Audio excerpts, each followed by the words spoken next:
BJP RS পাও সেখানে কত করে সারা চলছে কোনো কথা হবে না। বিজেপি আরএস বিজেপি আরএস বিজেপির নেতাদের বলছি জ্যান্ত এই মাটিতে কবর দেবো, মাইক ধরে বলে গেলাম।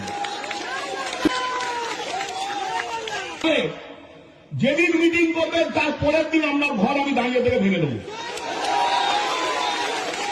আমি 2021-এ দিদি আমাকে বারণ করেছিলেন বলে আমি ছেড়ে দিয়েছিলাম। 2026-এ দিদি ক্ষমা করবেন, আমি আপনার কথাও শুনব না।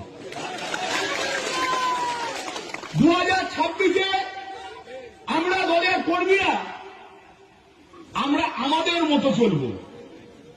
দিদির কথা আমরা 2 মাস শুনবো না। দিদি আমাকে ক্ষমা করবেন, মঞ্চে দাঁড়িয়ে বললাম, অন রেকর্ড করলাম, প্রেস আছে রেকর্ড করছে, অন রেকর্ড করলাম। আমি ঘোষণা করছি, বিজেপি যেদিনকে পশ্চিমবাংলায় এনআরসি চালু করবে সেদিনকে থেকে একটা একটা করে লাশ ফেলবো আমরা বিজেপি। মেচুরি আছি 35% প্লাস। এটা বিহার নয়, এটা গুজরাট নয়। ওই নরেন্দ্র মোদী থেকে অমিত শাহকে বলে দেবেন এটা গুজরাট নয়, এটা পশ্চিম বাংলা। এখানে আমরা যেটা বলবো সেটা হবে। একবার 1 সেকেন্ডের জন্য যদি ইশারা দিয়ে দেয়, আল্লাহ মালিক, গায়েবের মালিক আল্লাহ তাআলা জানে কি ধরনের খেলা হয়ে যাবে।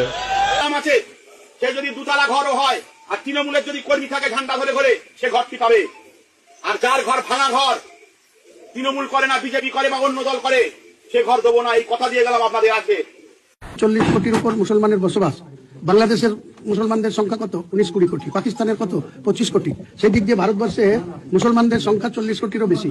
এই বাংলায় 4,26,00,000 মুসলমানের বসবাস, 2,82,00,000 ভোটার। অতীতে কে মুখ্যমন্ত্রীর তখ্তে বসবে তার নির্ণায়ক শক্তি। যদি ভোট গন্ডগোল হয়েছে তাহলে ভোট দেওয়ার দরকার নাই, বাড়িতে আমি রসগোল্লা ছানা ভরা পাঠিয়ে দেবো।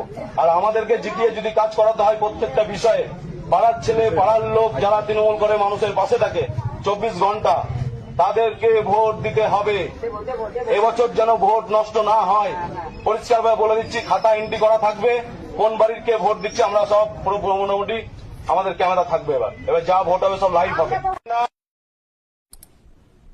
আগামী দিন পশ্চিমবাংলায় কে মুখ্যমন্ত্রী হবে সেটা মুসলমান ঠিক করবে। আপনারা কি বলছেন? থাকে। আর আপনি যদি বাপের বেটা হন, 4 তারিখ দুপুরে কলকাতায় আর বাংলায় থাকবেন, 12টার পর দেখা হবে অমিত শাহ, কথা দিয়ে যাচ্ছি। ভাবে কোপ মারবেন, এই এলাকায় বিজেপির ফ্ল্যাগ ধরার লোক যেন না থাকে। শুভেন্দু অধিকারীকে বাংলা পক্ষ চ্যালেঞ্জ করছে, তুই যদি সত্যিকারের